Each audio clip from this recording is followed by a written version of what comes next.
Бала күнгі түседі есіме ауыл. Анда-санда соғушы еді қара дауыл. Сиыр бағып, қой бағып, қауын терген. Барлығымыз бір-біруге болдық бауыр. Су тасыдық есекпен піләк артып, есектің де айлын қатты тартып. Балалықта өтті ғой талай қызық, кеш болса вечерлерге талай бардық. Сиыр бағу болды ғой ол да өнер, не айтса да барлығына болдық көнер. Коммунизм өтіпті күткен алда, қазір айтсақ осыған кімдер сенер. Балалық шақ өтті ғой ауылымда, топыраққала дейтұғын қауымында. Кеш болса свет жанды деп қуанып, көрушек телевизор қарап мында.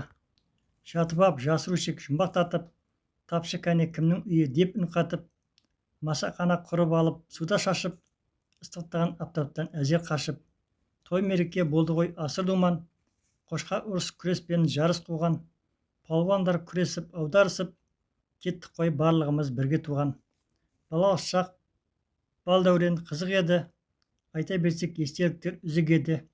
Өзбекстан отаным туған жерім, ойланғанда есіме түсіп еді. Аман келді мектебінде біз оқыдық, текеметпен кілемді біз тоқыдық. Сиыр сауық құртпенен айран шайқап, қауын қақта ши қамысқа іліп едік. Қой қозлап егізден төртеу-бесеу, нанда жаттық тандырға шоғын көсеп, ши қамысты тоқыдық киіз басып, болсын деп жерге жұмсақ жылы төсеу.